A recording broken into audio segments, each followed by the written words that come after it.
Assalamualaikum pemirsa Sanjay TV, TV-nya Bukit Tinggi. Kembali berjumpa dalam podcast Sanjay TV. Bagi sekali sore hari ini kita kedatangan tamu Dava Nurdiansah, seorang tokoh inspiratif peduli perlindungan anak. Dan baru-baru saja Dava juga tampil ya di sebuah TV swasta nasional, Metro TV, atas kapasitas Dava sebagai tokoh literasi dan juga sebagai tokoh inspiratif anak.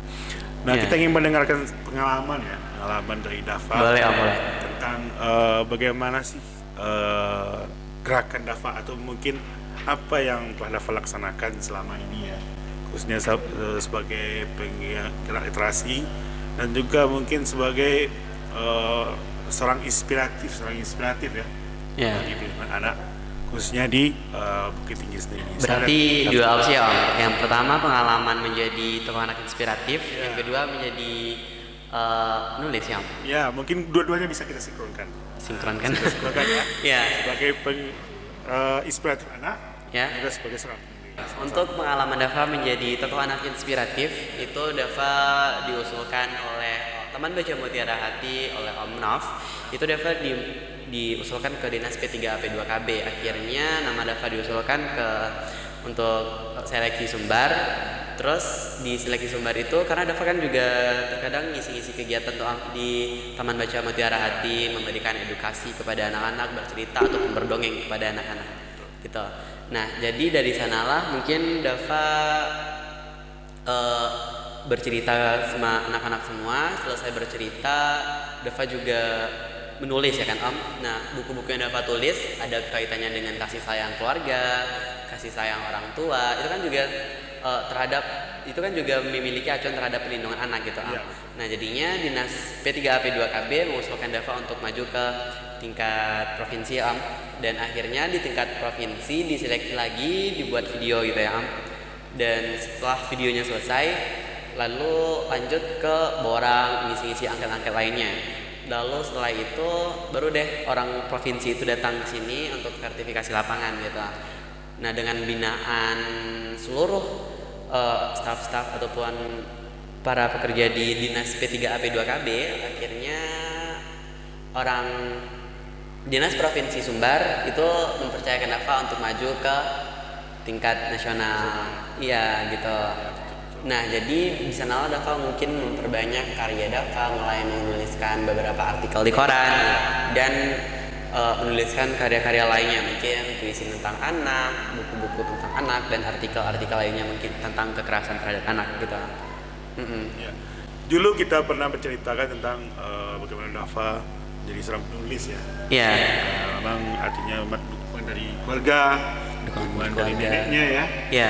Dibelikan buku dan segala macamnya gitu kan. Artinya perjuangan seorang Dava Nurdiansah sampai ke titik saat ini itu sangat panjang ya. Sangat panjang ya. Nah, mungkin bisa Dava sedikit bercerita lah gitu tentang perjuangan panjang Dava sampai ke titiknya saat ini. Ya, perjuangan yang Dava alami. Lah. Oke. Nah, untuk perjuangan namanya hidup kan ya. Mungkin perjuangan tuh banyak gitu ya. Ya, yang paling mengesankan dan yang paling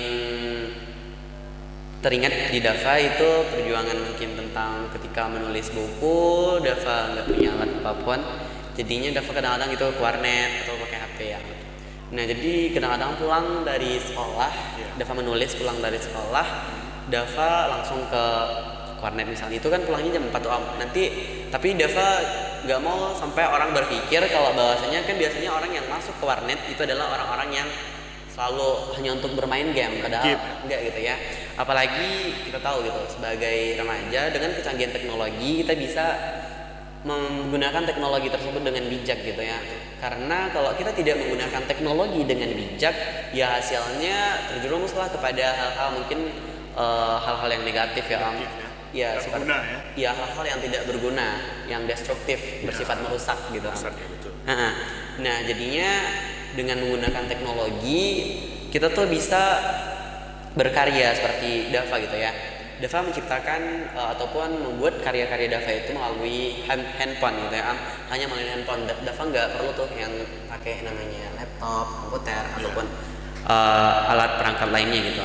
Karena itu aja udah bisa gitu ya, apalagi untuk belajar gitu. Mungkin karena orang di luar sana katanya, wih dia tuh nggak pandai gitu, dia tuh aku nggak bisa kayak gitu karena aku nggak pandai. Bukannya mereka yang nggak pandai, tapi mereka yang tidak memiliki kemauan dan keinginan untuk memiliki suatu karya. Kalau mereka mau, kalau mereka niat, tentu mereka bisa kan mencari cara membuat artikel, cara membuat novel. Itu kan di media banyak tuh Ya. Kalau kita ketik di Google cara membuat artikel, langsung keluarkan ada banyak opsi-opsi dari web-web lainnya gitu ya, yang menampilkan cara-cara pembuatan artikel, cara-cara pembuatan novel gitu.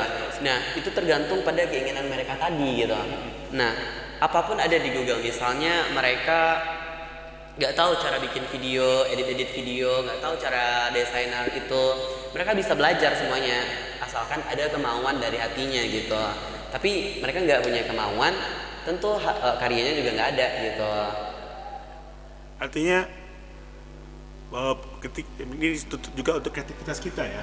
Ya, dituntut Kreativitas kreativitas. kita, lalu bagaimana keinginan kita untuk berkarya ya, termasuk untuk menulis juga seperti yang Dafa sampaikan tadi. Iya. Artinya sarana teknologi itu tidak hanya dimanfaatkan untuk mencari game, jadi artinya kalau kita ingin berkarya, materi apapun bisa juga kita ambil di Google semuanya ada di semuanya Google, ada. semuanya lengkap. tergantung diri kita sendiri. Tergantung pada diri kita sendiri, tergantung kepada kemauan kita, tergantung kepada komitmen kita, semuanya tergantung pada diri kita gitu. Kalau nggak ada kemauan, mungkin oke, ada kemauan ya Om. Nah, kalau kemauannya ada tapi komitmennya nggak ada, itu sama aja nggak gitu ya. Ya, mereka memiliki suatu keinginan untuk memiliki suatu karya, mungkin udah dicari sumber. Namun ketika menulis novel, mungkin misalnya dia ingin menulis novel nih ya, orang. Nah, ketika dia sudah ingin menulis novel, dia punya kemauan, tapi ketika dia menulis, wah hari ini dia nulis 1 halaman, besoknya nulis setengah halaman, besoknya lagi nulis nggak ada lagi gitu, jarang jadinya nulis. Itu kan sama saja tidak memiliki komitmen terhadap pendirian, terhadap apa yang diinginkan gitu. Jadinya kalau kita tunda-tunda terus, suatu pekerjaan yang kita tunda-tunda terus, itu nggak akan pernah selesai karena kita kerja kita cuma menunda-nunda terus gitu. Nah, saat yang paling mengharukan bagi Dafa di saat apa, momen apa mungkin yang paling mengharukan lah. Momen yang paling bersejarah gitu ya. Bersejarah dan Istilahnya mengharukan gitu. bagi Dafa apa? Momen yang paling ada 2 nih Om, opsi. Pertama, momen yang paling mengharukan, momen yang paling bersejarah, dan momen yang paling membahagiakan. Ada 3 sih, tapi sebenarnya semuanya sama gitu ya. Nah, momen yang paling mengharukan bagi Dafa adalah ketika Dafa menyelesaikan novel Dafa. Nah, ternyata di novel itu naskah Dafa sempat hilang gitu. Kan Dafa kan cuma menggunakan gadget ya Om. Nah, jadi dari gadget itu karena penyimpanannya penuh, jadinya berkurang kayak semuanya hilang, restart gitu namanya HP lah ya. HP Dafa cuma 2 GB, akhirnya semua naskahnya hilang, restart. Nah, udah hilang naskahnya, itu tuh namanya Dafa udah menyelesaikan 30 halaman, 3 bab gitu ya.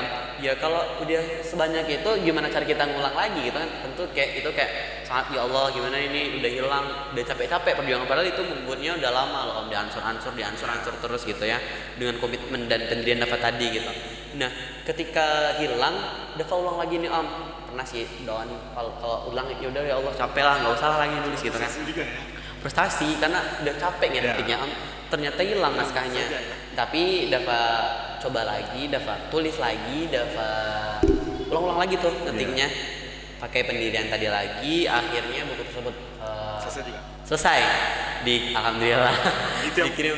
Ya, itu mengharukan sekali gitu ya. Iya, mengharukan tentunya Om. Karena bukunya udah selesai, udah gitu, plong, karena emang susah banget gitu ya Om. Apalagi sempat hilang gitu naskahnya. Walaupun sempat hilang, akhirnya kembali lagi gitu, ditulis lagi dengan pendirian yang tadi gitu. Kalau yang paling bersejarahnya apa? Yang paling bersejarahnya itu kemarin waktu diundang di Metro TV. Itu pertama kali Dafa diundang ya Om. Jadi kemarin itu Dafa pulang latihan kungfu, latihan organisasi lah ya Om di sekolah.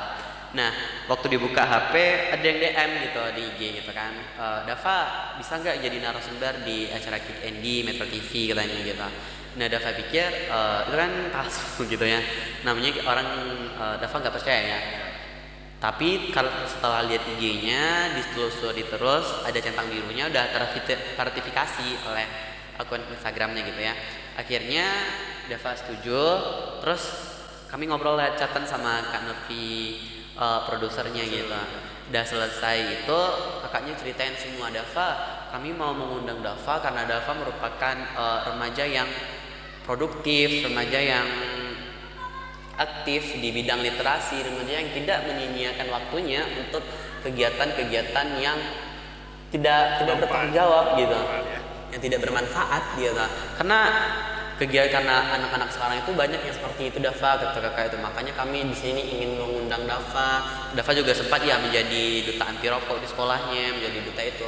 Oh iya kak, tenang.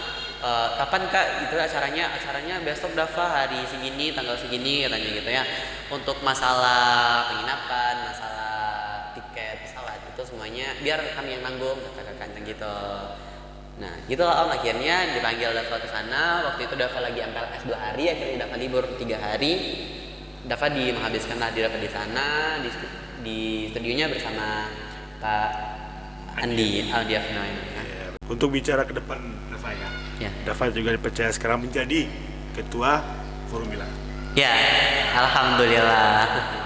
Berkumpullah anak-anak atau siswa yang punya kreativitas, baik yang menulis, ada seni dan segala macamnya. Nah, apa rencana Dava ke depannya, khususnya di Formula ini? Rencana Dava ke depannya ya Om, dengan Formula, Dava sih pengennya Formula ini itu akhirnya bisa dikenal oleh orang lain gitu ya Om. Melalui apa?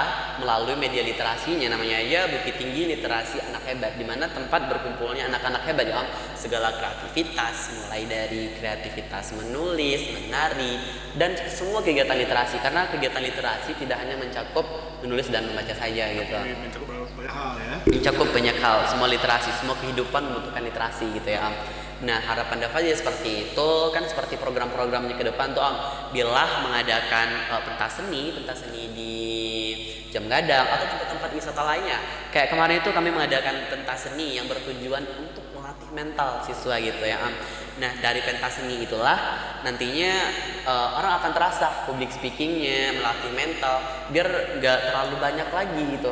Karena anak-anak zaman sekarang itu kan mungkin kalau ada grogi ketika berbicara umum, tapi dengan melaksanakan ataupun melakukan kegiatan-kegiatan tersebut, jadinya anak tersebut terbiasa ya Om. Kalau udah menjadi terbiasa, tentu menjadi habits dan menjadi tertanam di pola pikir, jadinya ya udah mereka lancar gitu public speakingnya gitu ya. Nah itu untuk program yang festival di tempat-tempat wisata. Dipilih tempat wisata karena apa? Karena tentu namanya tempat wisata, tempatnya ramai, tentu banyak pengunjung dan para wisatawan yang datang ke sana ya Om, ke Jam Gadang. Tentunya para wisatawan tersebut bisa menyaksikan dari penampilan Bukit Tinggi Literasi Anak Hebat atau anggota-anggota Bukit Tinggi Literasi Anak Hebat. Lalu ada program dari Bilah juga ya Om. Program tersebut adalah program seperti bazar gitu ya Om. Bazar. Jadi dari bazar ini mungkin kita nanti atau kami mengadakan lomba nulis nubar gitu ya Om. Dari nubar atau nulis bareng tersebut kita kan Bilah menghasilkan buku gitu ya Om. Nah buku tersebutlah yang nantinya dipromosikan waktu bazar tersebut gitu. Jadi orang tahu ini adalah karya dari Bukit Tinggi Literasi Anak Hebat Kota Bukit Tinggi gitu. Nah ada banyak ya Om programnya, tapi itulah beberapa jalan programnya. Intinya kedepannya bagaimana Dava ingin Bilah ini betul-betul hebat di Bukit Tinggi ini ya, dan membangkitkan literasi.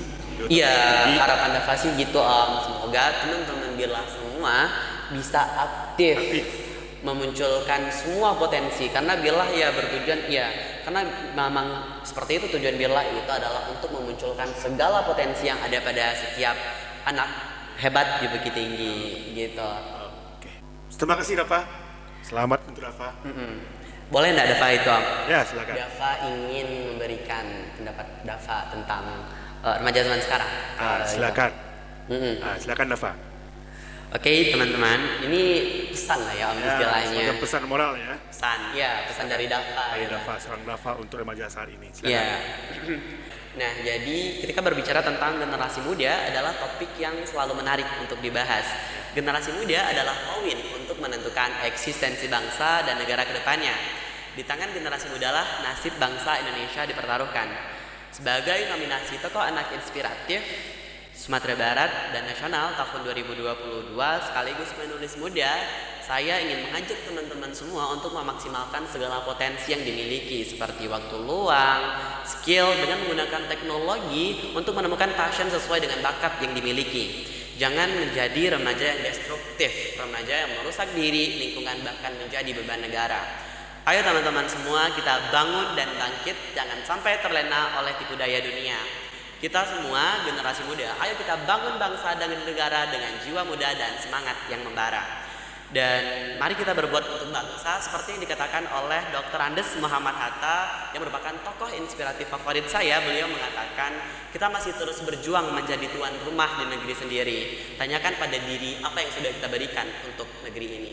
Sekian Om Sid dari Dava. Luar biasa sekali. Luar biasa. Sebuah pesan moral yang sangat membangun dan juga pesan moral yang sangat bagus, terutama untuk generasi muda. Teman-teman semua, generasi muda Indonesia. Aduh, generasi muda Bukit Tinggi lah ya Om. Ya, karena tinggi ya. Ya semua siswa Bukit Tinggi yang menonton acara Di podcast Sanjay TV. podcast Sanjay TV. Baik Dava, terima kasih banyak atas Sama-sama kesempatannya. Om. Ya. Sebuah pengalaman yang luar biasa, sebuah karir yang jenjang karir yang juga sangat luar biasa, pesan yang sangat luar biasa juga. Semoga apa yang Dava sampaikan tadi memang dapat manfaat khususnya bagi generasi muda di kota Bukit Tinggi, bahkan se-Indonesia. Bahkan se-Indonesia. Iya. Dan semoga juga Dava dapat membanggakan sekolahnya ya. Amin. Baik dari sekolah yang lama mungkin atau sekalian sekarang. Ya. Baik, Mas TV, sekian dari kami. Terima kasih. Assalamualaikum warahmatullahi wabarakatuh.